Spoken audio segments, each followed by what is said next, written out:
Gjesti, duke biseduar me disa nga banorët në obor, nuk e fsheh as pak ndjenjat e tij lidhur me daljen e Eglit nga shtëpia. Ai ulet i shtrirë në divan, me një buzëqeshje të lehtë në fytyrë dhe nis të flasë me një ton të qetë, por të sigurt.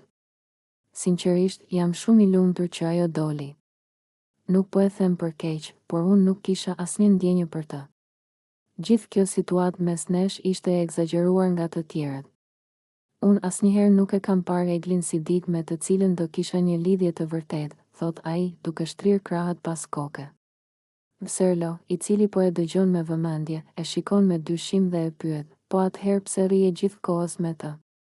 Pse e lije të mendonte se kishe diçka për të? Gjesti tund kokën dhe qesh me ironi, sepse më vinte keq për të.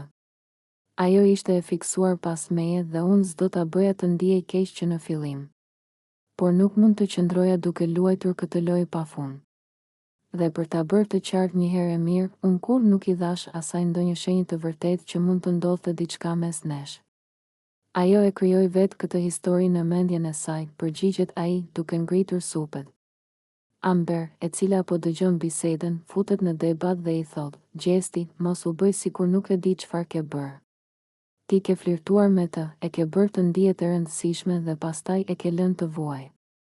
Tani thua që nuk e ke pëlqyer fare? Mos u hiq si i pafajshëm. Ai qesh dhe ja kthen me një ton të prerë, Amber, mos e egzagjero edhe ti. Unë nuk kam flirtuar me Eglin, ajo thjesht i keq kuptoi gjërat. Nuk është faji im që ajo krijoi iluzione në kokën e saj. Tani që doli, jam më i qetë, sepse nuk dua drama të kota këtu brenda. Duket qartë se Gjesti nuk ka asnjë pendes për mënyrën se si u soll me Eglin dhe për të, kjo histori ka marrë fund. Megjithatë, disa nga banorët nuk e shohin me të njëjtën sy. Ata besojnë se ai thjesht po mundohet të justifikohet dhe të dalë i pastër nga situata.